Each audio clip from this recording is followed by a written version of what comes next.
And Tom is a Quaker who served as Executive Director of the Maine Council of Churches for 20 years.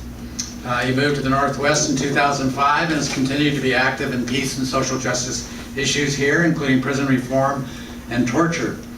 He has been long active in the Friends Committee on National Legislation. He has been a key member of our leadership team at WSRCAT for several years. Tom?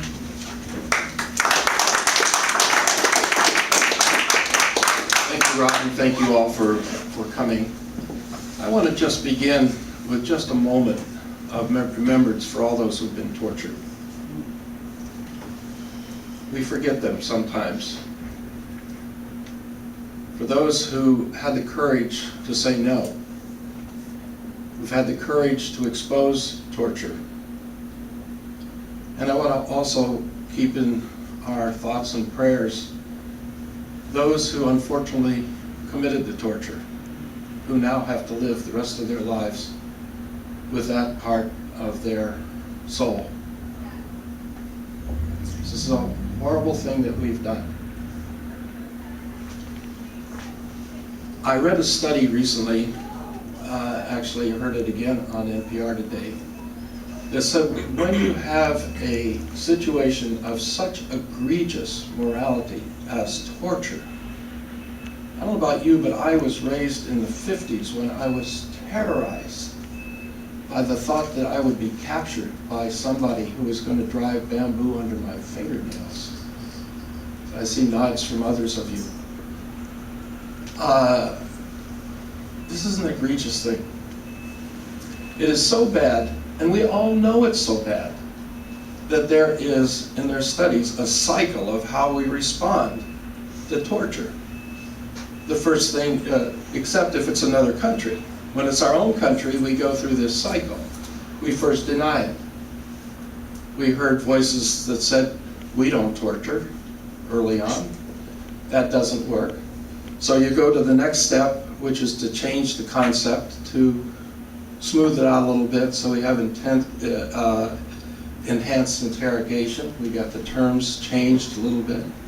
Well, that didn't work really because we all knew that waterboarding was torture. Then we moved to repression. So we won't allow the word to get out. We've just experienced that. Finally, we get to the point where they try to justify it.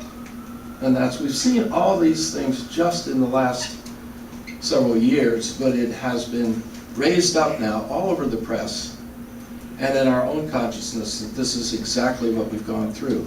The next step is accountability. We need to be able and willing and courageous enough to say that we will not torture again. The report, the Senate report, now establishes an official documentation of how bad and how extensive and how approved, in quotes, the use of torture was by our country. The question is now, what do we do with that information? And I want to offer a sort of a unique position that I don't expect us to take up very soon, but I do it because it's the right thing to do. And the right thing to do is to establish with great courage something equivalent to the Truth and Reconciliation work done in South Africa. That country had observed under apartheid some of the most egregious crimes against humanity as well. But instead of denying it, ducking it, pretending it didn't happen, or going through a series of trials, recriminations, imprisonments that probably would not have addressed the deeper questions of the shame that was part of the apartheid. They did something different and unique. They said anybody who has committed these crimes, who has the courage to step forward and admit them with remorse in front of the people that they have actually offended or tortured, we will see that a healing process can begin, and that's what they did, much to their credit. Much to the credit of our species, because this is a major step forward in terms of our moral development. I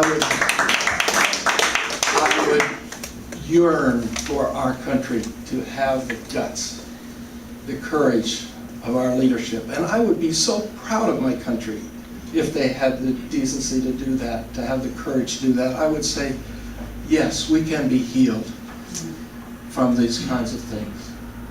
Now, I don't know whether anybody will take me up or any of us up on that, but I put it out there because it's the right thing to do.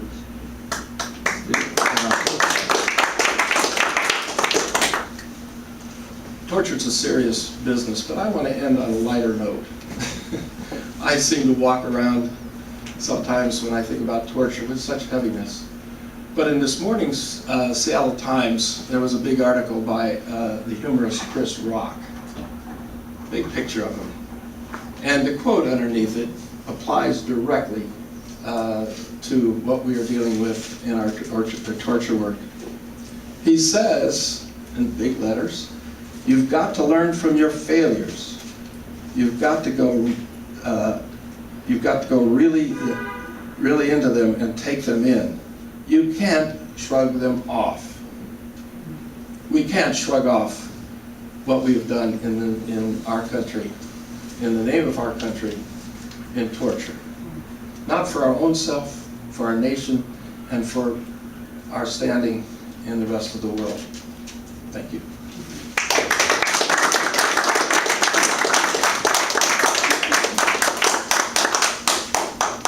Thank you, Tom. And also on a light note, it's wonderful we're meeting in this room. This is a fifth grade Sunday school room, and one of the signs on the wall said "silly, amazing, and magical." And I think it is so good for us to remember the children, because this is what we're working for. We want a world in which silly, amazing, and magical is still something that we as adults can actually be able to communally say, silly, amazing, magical. We want a different world. Thank you. Our last speaker is Reverend Rich Lang, is pastor of University Temple